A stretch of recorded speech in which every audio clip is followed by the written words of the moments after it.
तस्मै श्रीगुरवे नमः। कृष्णाय वासुदेवाय हरये परमात्मने प्रणतक्लेशनाशाय गोविन्दाय नमो नमः। कृष्णाय वासुदेवाय देवकी नन्दनाय च नन्दगोपकुमाराय गोविन्दाय नमो नमः। वसुदेवं सुतं देवं कंसचाणूरमर्दनं देवकी परमानन्दं कृष्णं वन्दे जगद्गुरुम्।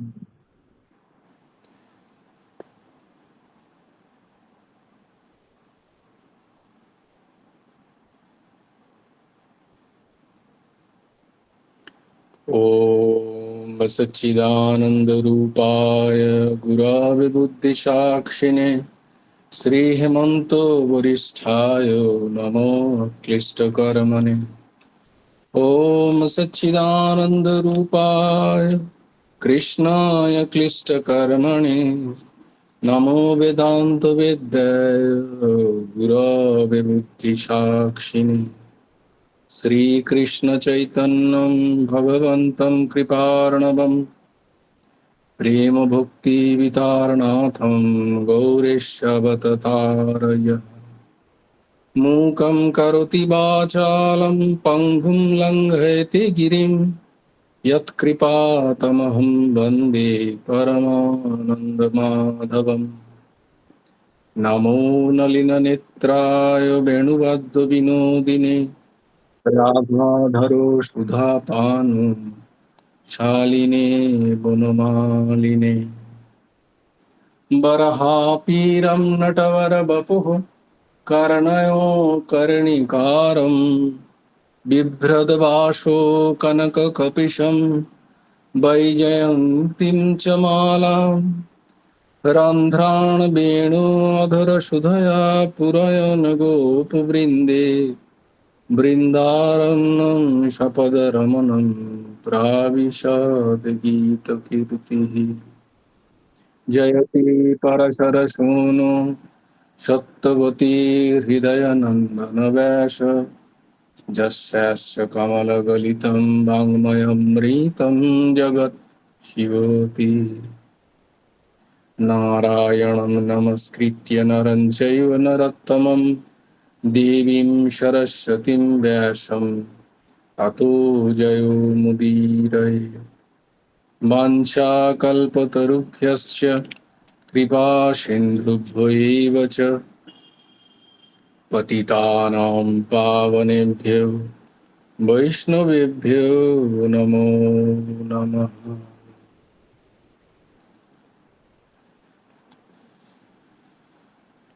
জয় গুরু রাধে শ্যাম।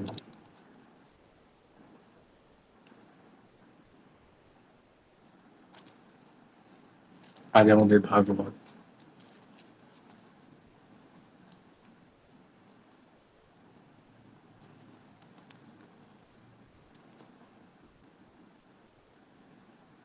আজ একটি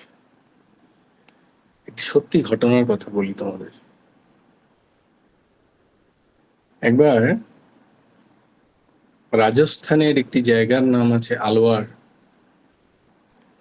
আলোয়ার থেকে একজন এসছিলেন বৃন্দাবনে ঘুরতে, এমনি ঘোরার জন্যই এসছিলেন। বৃন্দাবনে ঘুরতে এসে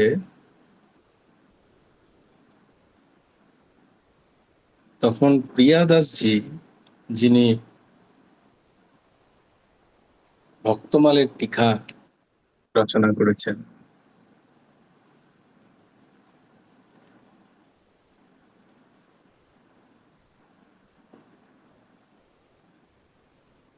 নাভাদাসজি ভক্তমাল লিখেছেন, আর ভক্তমালের টিকা রচনা করেছেন প্রিয়াদাসজি।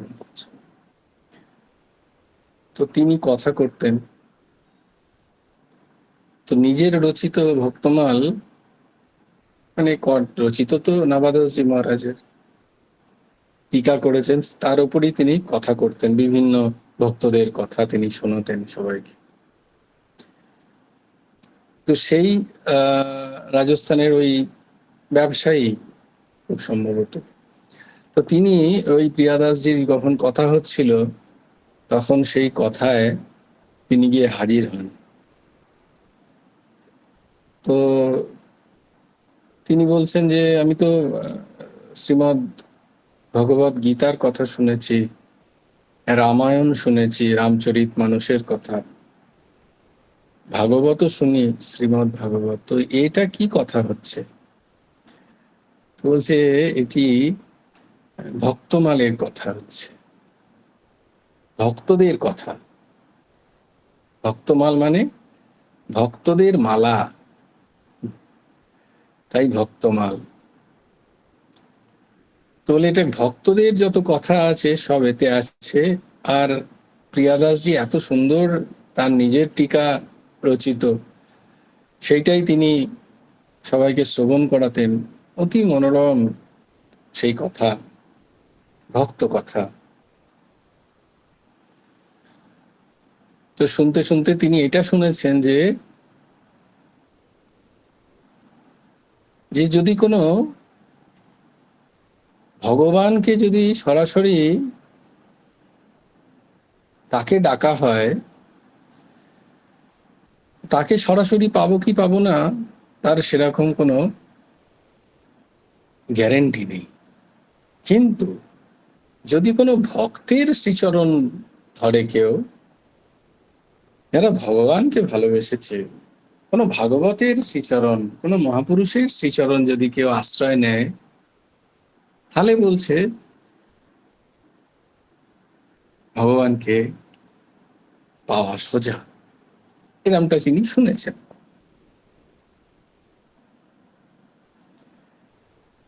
তো তিনি শুনে তখন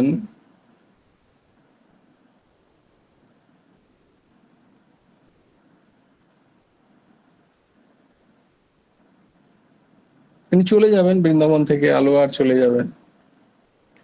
তো সেই সময় ছাপাখানাও ছিল না, পুস্তকাদি সব হাতে হাতে লেখা হতো।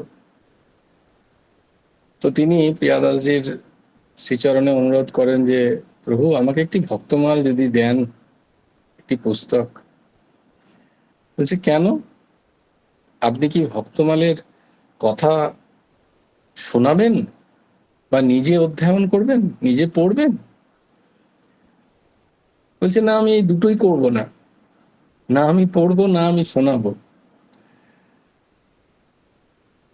বলছে তাহলে আপনার ভক্তমালের কি প্রয়োজন? বলে আপনার কথা শুনতে শুনতে যখন আমি এটা শুনছিলাম যে কোনো ভক্তের যদি আশ্রয় গ্রহণ করা যায় তাহলে ভগবানের কাছে পৌঁছানো যাবে, সহজ হবে। আর আপনি এও বলছিলেন যে এটা ভক্তমাল, মানে এতে সব ভক্তদের কথা আছে। তার মানে যদি এই পুস্তক আমার কাছে থাকে, তাহলে যেমন শ্রীমদ ভাগবতে থাকা মানে সাক্ষাৎ কৃষ্ণে, ভগবান শ্রীকৃষ্ণের সেটি বাংময় মূর্তি, ভগবান শ্রীকৃষ্ণকে কাছে রাখা। যেমন রামচরিত মানুষকে রাখা মানে সাক্ষাৎ ভগবান রাম তার দরবার নিয়ে হাজির থাকেন, এমনটার ভাব থাকে। তেমনি যদি ভক্তমাল আমার কাছে থাকে, আর আমি তো ব্যবসাদার মানুষ, আমার তো ব্যবসাতেই মন আছে, আমার তো এসব ধর্মে কর্মে কোনো মন নেই। কোনো ইচ্ছাও নেই। তো যখন অন্তিম সময় হবে তখন আমি চেষ্টা করব এই ভক্তমালকে আমি জড়িয়ে ধরতে, আমার বুকে রাখতে। তাহলে যেমন শ্রীমৎ ভাগবতে কৃষ্ণ আছেন, রামচরিত মানুষে রাম আছেন, তেমনি ভক্তমালে যত ভক্ত আছেন তারা নিশ্চয়ই আমাকে সঙ্গ দেবেন, আমাকে নিয়ে যাবেন তাদের সাথে। তো প্রিয়াদাসজি তার এই ভাব শুনে তার অবাক লাগলো, বলে অদ্ভুত, এই ভাব তো আগে তো কখনো শুনিনি। যদ্যপি আপনার সেই শ্রদ্ধা নেই, কিন্তু আপনার এই ভাবে আমি সত্যিই আপ্লুত। তো নিশ্চয়ই আপনাকে একটি ভক্তমাল দেব, কিন্তু তার জন্য আমার 3-4 দিন সময় লাগবে লিখে দিতে। বলে তা লাগুক, আমি বাকি সব ঘুরে আসি, 84 ক্রোশ ব্রজভূমি। বলে আপনি ঘুরে আসুন। তো সেই ব্যবসাদার মানুষটি ভক্তমাল নিয়ে, সত্যি ভক্তমাল নিয়ে চলে গেছিলেন। তার নিজের বাসভবনে গিয়ে সুন্দর করে সেটা একটা আসনের উপরে রেখে আলমারিতে যথা সম্মান নিয়ে তাকে রেখে দিয়ে, ব্যাস যেমন রাখা থাকে বই আর কি। তিনি কোনোদিন খোলেনও না, পড়েনও না, কিন্তু সবাইকে বলে রেখেছেন যদি কখনো এরকম সময় আসে, অন্তিম সময় আমার তোমাদের মনে হয়, তাহলে আমার বুকের উপরেই ভক্তমালটি রেখে দিও। সবাইকে বলে রেখেছেন, যত চারপাশের মানুষ, যত ছেলে, বৌমা, তার নিজের স্ত্রী, নাতি, নাতনি, সবাইকে বলেছে যদি কখনো আমার খুব অবস্থা খারাপ হয়ে যায়। তো এরকম বেশ কিছুদিন যাওয়ার পরে, বেশ কিছু বছর যাওয়ার পরে সেই সেই সময়টা যখন হাজির হয়, তখন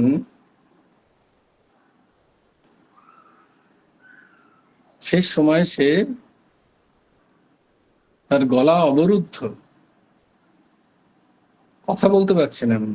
সবাই বুঝতে পারছে এটা অন্তিম সময়, তো সবাই কান্নাকাটি করছে। ছেলেটা ভুলে গেছে তখন সেটা যে বলেছিলেন। তখন সে সবাইকে ইশারা করছে, চোখের ইশারায়, যে আলমারিতে ভক্তমাল আছে, ওটা এনে দাও আমাকে। কেউ বুঝতে পারছে না, কোনো রকমে একজনের হঠাৎ ও বাপুজি তো এরকম বলেছিলেন। সঙ্গে সঙ্গে একজন সেই ভক্তমাল এসে এনে যেই তার বুকের ওপরে রাখে, সঙ্গে সঙ্গে তার গলায় যে শ্লেষা জমেছিল, যেটার জন্য আটকে গেছিল, কথা বলতে পারছিলেন না, সেটা হঠাৎ করে সরে যায়। তখন হালকে আস্তে আস্তে কথা বলতে লাগে, কাঁদছেন উনি। তখন সবাই বলছে, বাপুজি কি হলো, কি এমন হলো যে আপনি এতক্ষণ এরকম ভয় খাচ্ছিলেন? তো উনি আস্তে আস্তে যেটা বলে গেলেন সেইটা শোনানোর জন্য, সত্য ঘটনা একটা, যে আমি খানিকক্ষণ আগেও দেখছিলাম যমদূতেরা এসছে আমাকে নিতে, ভয়ঙ্কর সমস্ত পুরুষ। সেইটা দেখে আমি প্রচন্ড ভয় খেয়ে গেছিলাম। সেই ভয় খাওয়া অবস্থায় আমার গলা বন্ধ হয়ে যায়। এই যখনই তুমি ভক্তমাল এনে রাখলে আমার বুকের ওপরে, কি জানি কি হলো, ওই যমদূত, জানি না তারা যমদূত কিনা, কিন্তু ভয়ঙ্কর পুরুষরা তারা তিরোহিত হয়ে গেল, তারা ওখানে আর রইল না। বলে তাহলে, তাহলে তুমি এখন কাকে দেখছো? বলে ভক্তমালে। তিনি কোনোদিন ভক্তমাল পুরো পড়েননি, কিন্তু ভক্তমালে যত ভক্তের চরিত্র আছে তাদের নাম বলছেন। নামদেব, তুকারাম, শ্রী চৈতন্য মহাপ্রভু,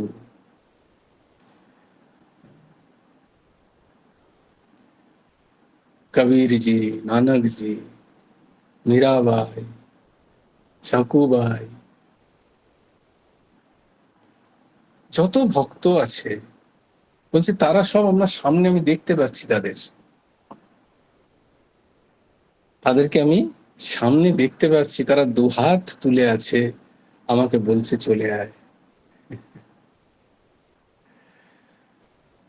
তো বলার উদ্দেশ্য হচ্ছে, এই ঘটনাটা সত্যি ঘটনা একটা, তো বলার উদ্দেশ্য হচ্ছে গ্রন্থ, গ্রন্থের প্রতি শ্রদ্ধা এবং গ্রন্থকে জীবন করে নিলে, তার প্রতি এত গভীর শ্রদ্ধা থাকলে তারও এই ধরনের চমৎকারী প্রভাব দেখা যায়। তাই আমারও তোমাদেরকে সবার কাছে অনুরোধ যে শ্রীমদ্ ভগবত গীতা এগুলোকে সঙ্গে রাখা, এগুলোর একটু একটু অধ্যয়ন প্রত্যেকের বাড়িতে যেন হয়। বেশি তো নয়, একটুখানি, হয়তো সারাদিনে 8 ঘন্টা বসে, নয় গীতা, শ্রীমদ্ ভগবত গীতার একটি শ্লোক, নয় শ্রীমদ্ ভাগবত বার করে তার একটা চরিত্র শ্রবণ, এটা যদি সব গৃহে গৃহে হয়, বেশি নয় 8 ঘন্টা, একটুখানি, যারা ঘরের মধ্যে আছে তাদেরকে নিয়েই, কেউ একজন পড়লো, অন্যরা বসে শুনলো, আবার পরের দিন অন্য কেউ পড়লো, অন্যরা শুনলো। একটি গ্রন্থ খুব উপাদেয়। গৃহস্থ পরিবারে সদ্গ্রন্থ পাঠ, নিজেদের মধ্যে বসে, নিজেদের মধ্যে বসে আমরা কতই না আলোচনা করি, তাই না? ভেবে দেখো সেই সব আলোচনাগুলো কতটা পারমার্থিক উন্নতির দিকে আমাদের নিয়ে যায় জানি না, কিন্তু যদি 24 ঘন্টায় 15 মিনিট, 8 ঘন্টা সবাই মিলে বসে, ঘরে যতজন আছি, 2 জন আছি, 3 জন আছি, সবাই মিলে এক জায়গায় বসে চলো একটু সদ্গ্রন্থ অধ্যয়ন,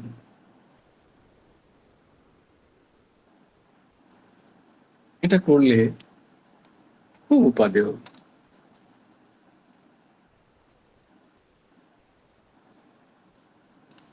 এটা করা উচিত প্রত্যেক প্রত্যেক ঘরে ঘরে।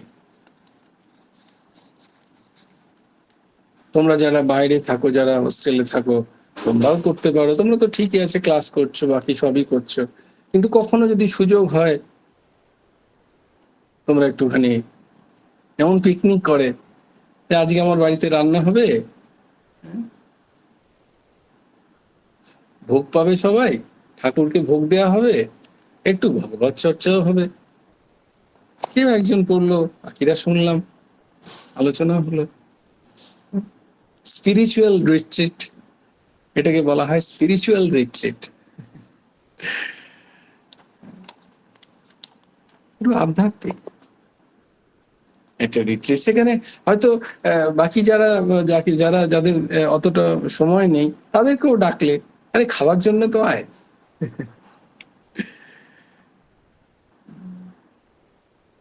যেন তেন প্রকারেণ কৃষ্ণ মন নিবেশ, তাদেরকেও কৃষ্ণ নাম শোনানো হলো।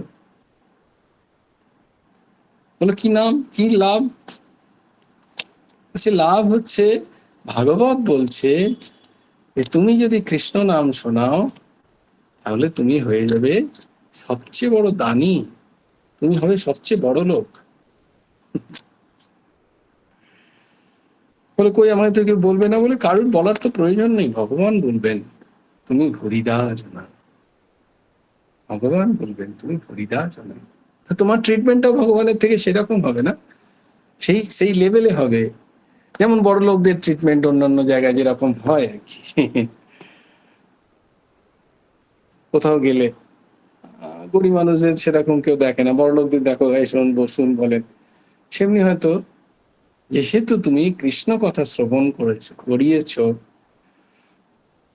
লীলা কথা শ্রবণ করিয়েছ, করানোর চেষ্টা করেছ, ভগবান বলছেন তুমি ভুরিদা জন হয়ে যাবে। তুমি অনেক বড় লোক হয়ে যাবে ভগবানের কাছে, তুমি প্রচুর দাতা তার কাছে। তুমি কাকে কতটা বিষয় দিচ্ছ সেটা বড় কথা নয়। তুমি কাউকে যদি একটুখানি কৃষ্ণের লীলা কথা শ্রবণ করাও, কৃষ্ণ কথা শ্রবণ করাও, হরিনাম শ্রবণ করাও, তাহলে বলছে তুমি হরিদাসনা হবে। কেমন জানো, যেমন ধরো কোনো অসুস্থ ব্যক্তি যদি চিকিৎসার জন্য কোনো চিকিৎসকের কাছে যান, তাহলে সেই চিকিৎসক কি করবেন? চেষ্টা করবেন যাতে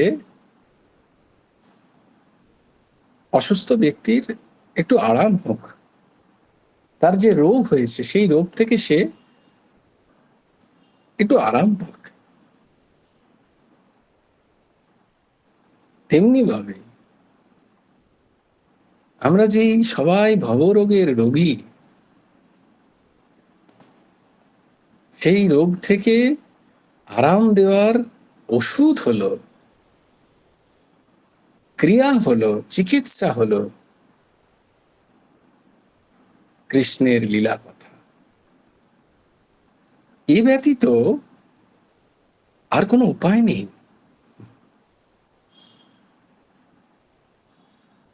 বলছে কে বললেন? বলে ভাগবতী বলছে, সংসার সিন্ধম অতি দুস্তর, সংসার সিন্ধু, এই সংসারের যে সাগর অতি দুস্তর, মুক্তি তীর্ষ নান্য প্লব, অন্য কোন আর নৌকা নেই। নান্য প্লব ভগবত পুরুষোত্তমস্য, সেই উত্তম পুরুষ ভগবান শ্রীকৃষ্ণের তমস্য লীলা কথা রস নিষেবনমন্তরেণ পুংস ভবেদ বিবিধ দুঃখদ বার্দিতস্য। এছাড়া আর কোনো উপায় নেই দুঃখ নিবারণের। তাই চিকিৎসকের চিকিৎসা যদ্যপি যারা অসুস্থ তাদের অনেক সময় ভালো লাগে না, কিন্তু সেখানে তো সে বুঝতে পারছে যে সে অসুস্থ, তাই জন্য সে ছটফট করেও সহ্য করে নেয় সেগুলো। কিন্তু এখানে তো আমাদের এমন দশা, অজ্ঞান অবিদ্যা আমাদেরকে এমন করে রেখেছে যে এখানে আমরা ছটফট করছি, কিন্তু তাও আমাদের বোধ নেই যে আমরা গভীর রোগের রোগী। এটাই হচ্ছে বিষ্ণু মায়া। আমাদের সে বোধ নেই, তাই আমাদের চেষ্টা নেই যে আমরা ভবরোগের যে চিকিৎসক তার কাছে যাই। কোন সন্ত মহাত্মা গুরুদেব যারা নিষ্কাম,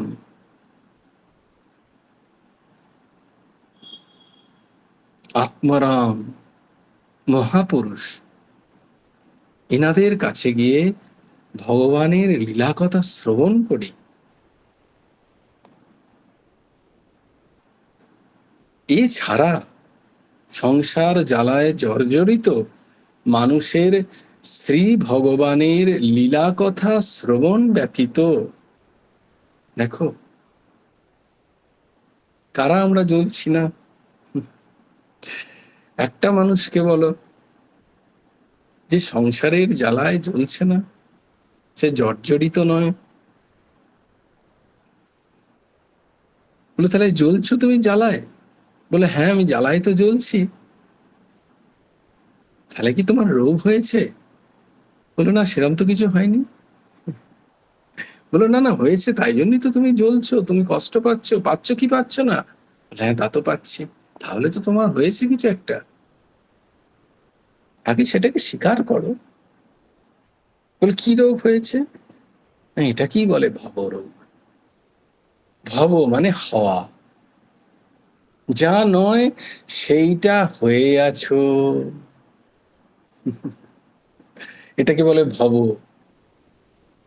ভব মানে সংসার নয়, কিন্তু ভব মানে হওয়া। হুম? ভব হয়ে আছে কি, যা আমি নই, আর আমি যা তা আমি হয়ে নেই। এইটা হচ্ছে রোগ, ভবরোগ। কে বলবে আমি যা, সেটা আমাকে কে চেনাবে?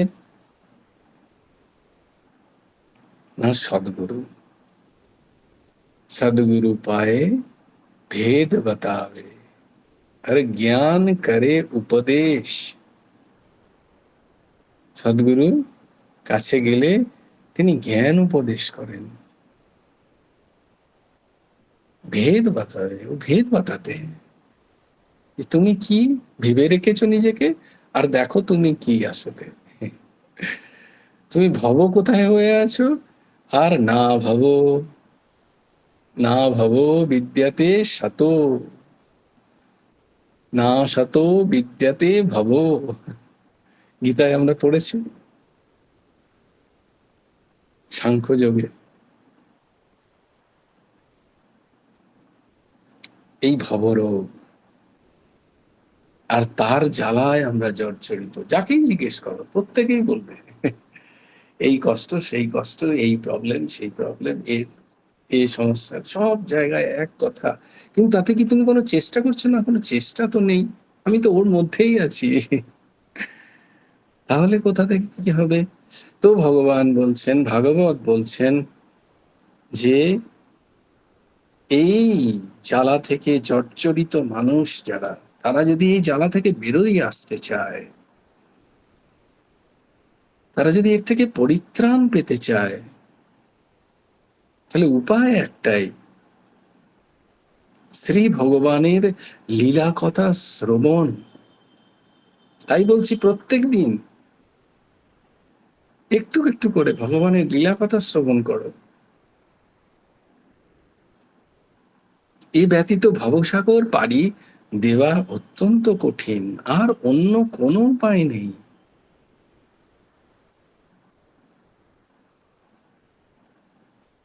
একেই তো তোমাদের বলেছিলাম আমরা, চারটে দোষে দুষ্ট নারদ বলছেন ভাগবতে, যে কল্যাণ কলিতে এত সোজা কল্যাণ হওয়ার পথ, শুধুমাত্র নাম নিলেই এখানে কল্যাণের পথ খুলে যায়। আর সেই নাম নেওয়ার জন্য কোথাও যেতে হবে না, কোনো পয়সা খরচা নেই, কোনো চেষ্টাও সেরকম নেই যে বিশাল পরিশ্রম করতে হবে, না কিচ্ছু করতে হবে না, শুধুমাত্র ভগবানের নাম নেওয়া কত সোজা। তাতেও হচ্ছে না, কারণ আমরা তাতেও নিচ্ছি না। এটাই একটা আশ্চর্যের বিষয়। সবকিছু ফ্রি, এর জন্য কোনো পয়সা দিতে হচ্ছে না তোমাকে। কিন্তু তবুও আমরা ভগবানের নাম নিচ্ছি না মুখে। আমরা কষ্ট সহ্য করতে রাজি আছি, কিন্তু ভগবানের নাম নিতে রাজি নেই। কারণ, কারণ হলো মন্দিয়া সুমন্দ মতয়, আর কি মন্দে ভাগ্য, আর উপদ্রত, উপদ্রত জীবন। এত বাসনা আমরা নিজেরাই তৈরি করেছি, আর সেই বাসনা পূরণ করার, সেই কামনা পূরণ করার জন্য নিজেরাই দৌড়ে বেড়াচ্ছি। উপদ্রুত জীবন। তাই বলছেন কলিহত জীব আর কি করতে পারে, তাদের যোগ যাগ তপস্যা ধ্যান পূজা কোনো কিছুতেই সামর্থ্য নেই।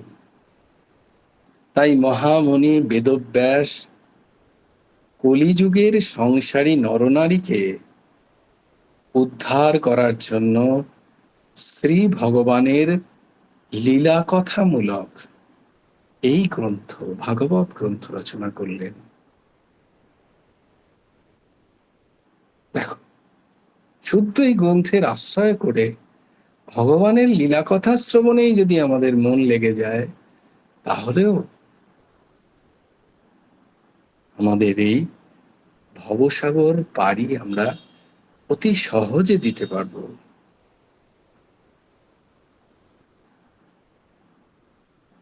তাই আমরা প্রত্যেকে চেষ্টা করি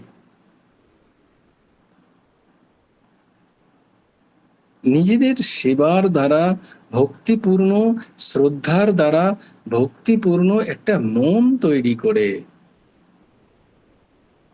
কারণ শ্রদ্ধাবান লভতে জ্ঞানম, শ্রদ্ধা না থাকলে তো হবে না, তাহাই ভক্তি। আর সেই ভক্তি সহকারে ভাগবতী কথা বা কৃষ্ণ কথাকে আস্বাদন করতে হয়। তার জন্য কোনো কোয়ালিফিকেশন লাগে না, না না, কোনো কোয়ালিফিকেশনের দরকার নেই। শুদ্ধ শ্রদ্ধা থাকলেই হবে, একটু ভক্তি থাকলেই হবে, একটু বিশ্বাস থাকলেই হবে, তাতেই উদ্ধার হয়ে যাবে। এই ভাগবতী কথার এতই মাহাত্ম্য। কৃষ্ণ কথা অমৃত সমান, যে অমৃত পান করলে এই কলিকালেও কলিহত জীব শান্তি পাবে। এই সবের মাঝখানে, এত অশান্তির মাঝখানেও সে একটা পরম শান্তির পর্যায়ে থাকবে।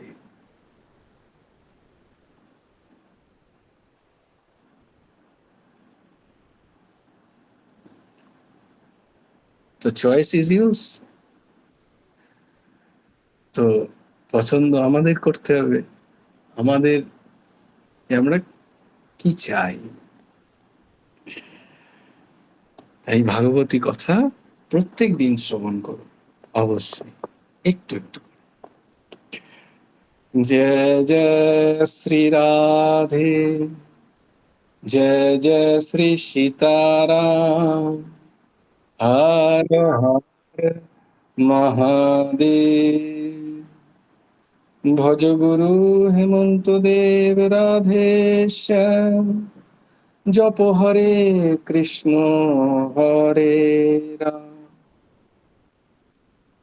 अहमेवासमेवाग्रे नान्यद् यद् सत् सत् परं पश्चादहं यदेतच्च यो वसिष्येतो सोऽस्म्यहम्। ऋतेर्थं यत् प्रतीयेत न प्रतीयेत चात्मनि, तद्विद्यादात्मनो मायां यथा भासो यथा तमः। यथा महन्ति भूतानि भूतेषुच्चावचेष्वनु, प्रविष्टान्यप्रविष्टानि तथा तेषु न तेष्वहम्।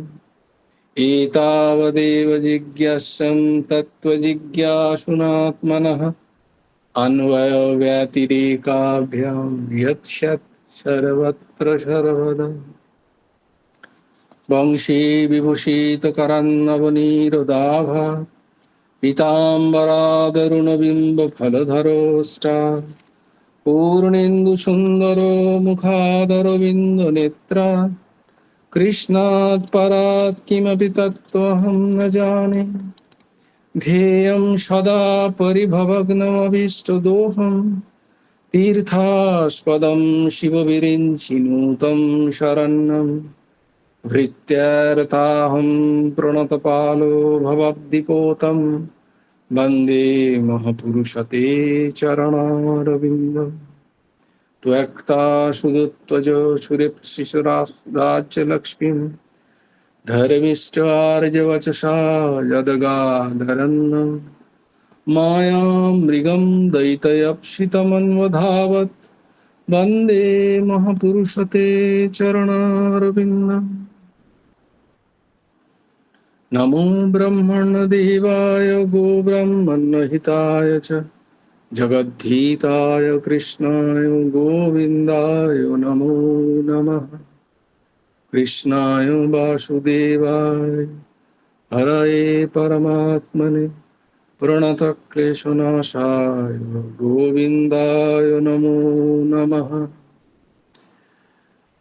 রাধে শ্যাম শ্যাম শ্যাম রাধে রাধে, রাধে কৃষ্ণ কৃষ্ণ কৃষ্ণ রাধে রাধে। জয় জয় শ্রী রাধে, জয় জয় শ্রী রাধে, জয় জয় শ্রী রাধে।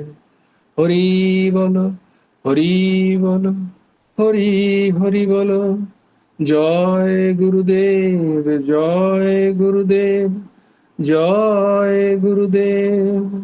জয় জয় পরমংশ ঠাকুর শ্রী শ্রী হেমন্ত দেব জিউর জয়। জয় গুরু রাধেশ্যাম। শ্রী গুরার্পণমস্তু, শ্রী হেমন্ত দেবার্পণমস্তু। সবাই ভালো থেকো, সুন্দর থেকো, সুস্থ থেকো। জয়।